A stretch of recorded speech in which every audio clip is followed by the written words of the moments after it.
So, were there any challenges specific to film that you had to face that you would not normally have faced if it was digital? Yeah, more than a few. You know, people who are making films on just the mini DV tapes, you know, $6, an hour of footage, you know, just slap a cable in and all the footage is there on your computer. Whereas when we're doing it with film, it's a $30 roll of film for 2.5 minutes and then a $100 processing fee plus $50 transfer fee to digital on top. So we're conserving our shots a lot more than we would normally. Mm-hmm. And it's just a total process. I mean, like Jacob was saying, where you just put a tape in there and you're good to go.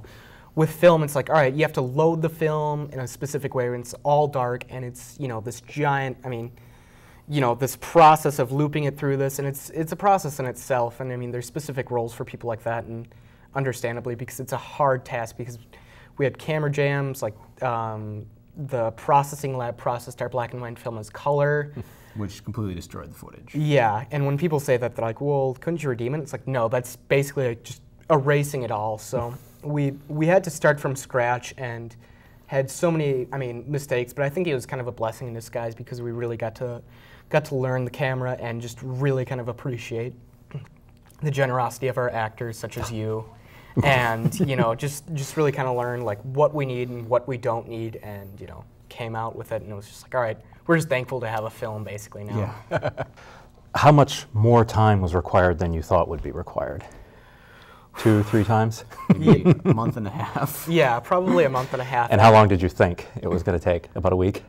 Yeah, I'd say maybe like 2 weeks. I mean, I don't know. It's just like, it's not really like the time constraints of like, oh yeah, this will take a week. It's like one day. It's just like that feels like 2 weeks sometimes because it's like, in class I'm just like, all right, how in the world are we going to get this done? And just like that's just kind of mentally bearing on you. But I don't know.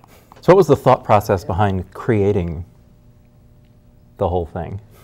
Well, I guess, I don't know. Jacob, what'd you think for your process? I think it was really fun working on the art direction. And Dan, he had this vision from the very beginning of how he wanted things to be in the film, the specific look. And I think it was so much fun trying to design the shots around that. And when we saw the location, we were like, wow, this is great. We dressed it. We spent probably, I don't know, would you say maybe 4 or 5 hours just dressing the set? I would say so. I mean, it was just like, wow. Yeah. With art direction, and I feel like Wes Anderson, when you're like, he had a specific vision, I was just like, yeah. Hey, Mom, I know, Grandma's passed away. Does she still have all of her crap? Because, like, that's basically, the garage stuff, it was like, hey, do you need all this stuff? I'm like, yes, please. Let's just, So, from there, it was just, like, crates of dolls and stuff like that, and it was just kind of like, all right, well, what can we furbish the set with that would look kind of like an Americana family that gives it the credibility where you don't see a Pepsi can or something like that, instead, like, a painting of Jesus and like, a spooky animatronic Santa.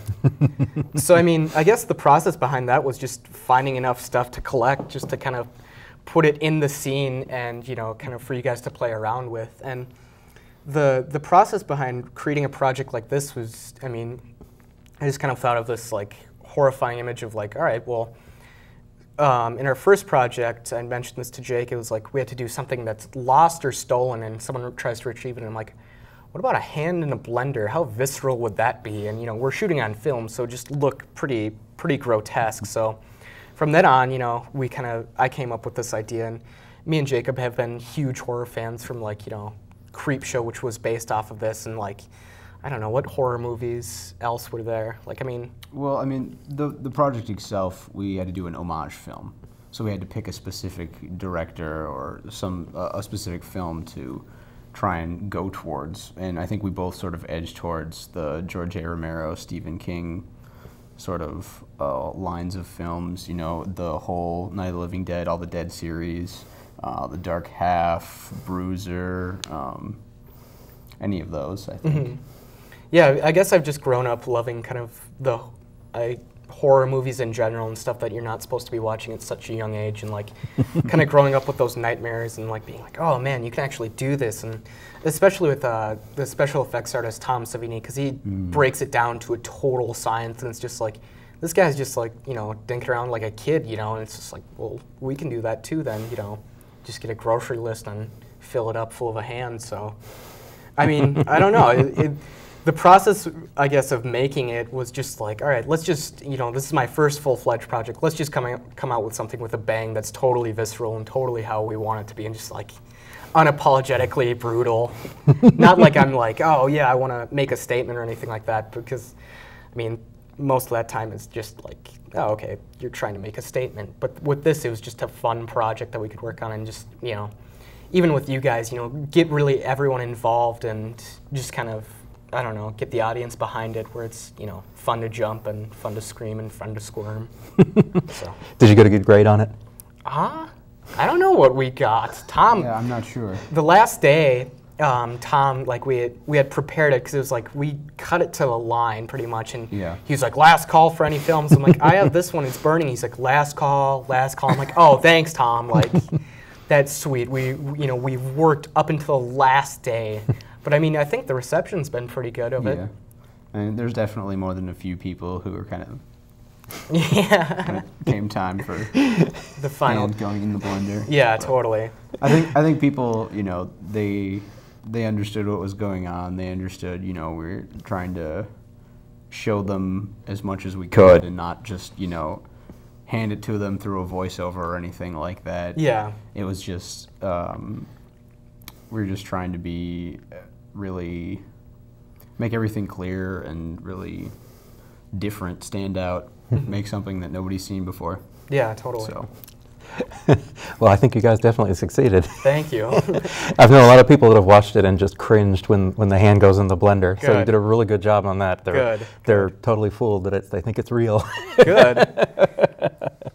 Well, thanks so much for being here, guys. Thank you, it was sir. a pleasure to have you in. I look forward to you guys making many more student films, and maybe you can come back for another show. And oh, totally. Absolutely. Talk about the next wondrous thing you do. For sure. All right, well, thanks so much. Thanks a lot. All right, our next film comes to us all the way from 1973. It's a short called Grave Danger by Craig Heiberger, and he shot it around the Pittsburgh area, and it's a sort of horror comedy homage to George Romero. Grave Danger.